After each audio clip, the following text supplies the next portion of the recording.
Okay guys, we just did an intake manifold and an EGR valve. We're just on reassembly. So let's figure what I show you. I came here. How's it going guys? It's Saturday, it's now 12:09. Okay. Yes, we ran into work to work on a car. This car has 203,637 miles on it. It's an 11 Prius, or Prius, depending on where you live. Misfires that they tried to fix themselves. That never goes well. As they say, everybody's a YouTube mechanic. Just because you Google it doesn't mean they're going to tell you what's wrong with the car. I never tell anybody what's wrong with the car. That just eats away at my business, right? But I will say, this car had a random misfire code, 301, 2, 3, and 4 codes, so that's all the cylinders at all different times. So it was given random misfires, that's all the cylinders, and then individual codes. And customer thought that was coils, but no, those aren't coil codes. Those are just misfire codes. Just watch where I'm driving. And for you people overseas, whoa, we missed the line there for a minute. There you go. We're doing 78 kilometers. I'm just not going on the other side of the road. No, this car had a misfire when you first started it up. So cold soak, however you want to word it. That means you came out in the morning. You ready to know the engine would fire for the first time and run really bad. Multiple misfires. Okay. Basically, what goes wrong with these Priuses as they get a little older is two things. One, they start to get a little bit of blow by.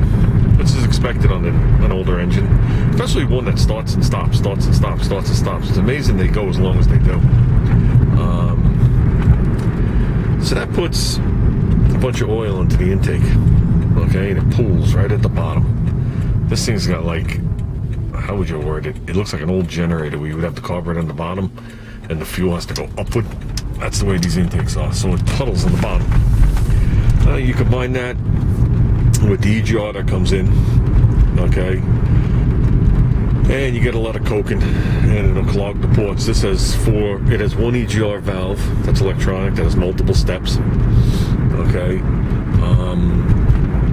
But it has 4 individual runners, so there's one port per cylinder right in the intake runner, and they'll clog up, but they don't all clog up at the same time. So as the EGR comes on and the air fuel ratio tries to compensate for it, it has a problem because it can only do it as all 4 cylinders, and it'll kick a code. So one of their fixes is to just replace the intake because it's so hard to clean it. Some people will clean it. Depends who you are, if you want to take that gamble. There's always a chance that a little piece of something will lay in there and it might come up one time, kick the light, and then never happen again. So it depends who the person is and who you're doing it for. The manufacturer recommendation is to replace the intake manifold. So most of the times that's just what you do. There's nothing to do with it being easier, because if you do it the other way, you could charge more labor, and a technician lives on labor and correct diagnosis. At least that's what it's supposed to be. The other problem is, now that'll cause issues when you're doing a slow, steady drive like this. Then you have the cold soak problem, where it gets cold, you fire it back up, and it runs like a bag of crap for 10 seconds. And these things have a regular clutch plate, just like a manual would. Okay, and in that clutch plate is springs, just like a normal clutch plate. And when the engine shakes back and forth, misfiring, okay, because the engine's being driven to fire, those springs will actually rattle, as well as you feel the engine trying to come out of the car. So they'll call it a cold soak rattle, but that's not really what it is. It's a cold soak or cold engine firing misfire is what you have. But they just hear the rattle and feel the shake. most of the times, that's an EGR problem. The lady might as well go. She's going to cut me off anyway. Okay?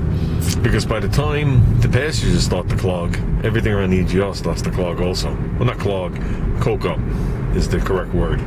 And it'll flake off. And when it flakes off, it'll land right in the pintle or the seat, the valve seat, however you want to word it, whatever's easy to understand. And it'll stay open. When you're driving down the road, you don't notice it. Because sometimes you come to a stop, you'll notice a very slight misfire. Okay, sometimes it's a little worse. And then it'll disappear. Because the EGR valve will actually cycle and the piece will break off and it's good. But if it happens when you turn the car off, okay, because a lot of times when you pull into a parking spot and you're doing the last final parts with one of these cars, you're on the electric drive anyway, you don't even notice. So the engine died, the EGR valve is stuck open, and then you refire it. See, look, right now the engine's off. So when you refire it, it goes into a misfire because you have a lean condition that it can't compensate for. You gotta understand, when these cars fire up, it has a predetermined ignition timing, fuel, a bunch of things are all predetermined until it goes into closed loop. Okay, then it'll take all the readings and compensate. So for the first X amount of whatever seconds it is, depending on how cold the car is, it'll go to that predetermined, and it has a massive vacuum leak. Okay, well, vacuum leak is an ignorant statement because the way an EGR system works is it doesn't put oxygen back into the combustion chamber. It takes burnt, spent fuel and oxygen, okay, and puts it back into the combustion chamber as a neutral gas. So you're filling part of the chamber with a neutral gas that can't burn, but yet it doesn't lean it out. That's what it's supposed to do. Okay, and by doing that, you decrease the power of the engine. In turn, you decrease the charge temperature and whatever. So the big debate always is when someone's hopping up a car, they disconnect the EGR valve. The EGR valve is only on slight cruise like we are right now. I give it a little bit more gas, it's gone. It just closes. So they have no effect whatsoever on normal performance. They're actually good on engines when you increase the compression because it does what I just said. But whatever. So basically the fix for this car had both the problems. This car had an intake manifold that 2 of the 4 passages were clogged 100%. The other 2 were clogged a good 70%. Okay, and that's just the part you see. I don't know what it is inside the tubes. And this thing had a major EGR valve problem. So we took care of it. I didn't film it because there's people all around me and I didn't think that would be right. So, giving it a nice road test. As you can see, we're not really highway. I was on the highway briefly. To me, it's more stop and go because I'm not looking for the highway issue. I'm looking for these. When this engine turns back on, is this valve going to have an issue, which it shouldn't. But there are a couple of pieces. The reason, I guess I left this out, there are a couple of tubes that you clean and reuse. Okay? They're not big tubes, meaning length, so it's easy to clean them. But, you know, there could always be something laying in there that's going to, you know, burn you the first time it fires or the EGR valve turns on. So, like any good technician, you road test your work. Let's put this back on miles per hour because the customer will come back freaking out that the speedometer's broken. I've seen that many a times because you use that button to reset the oil light.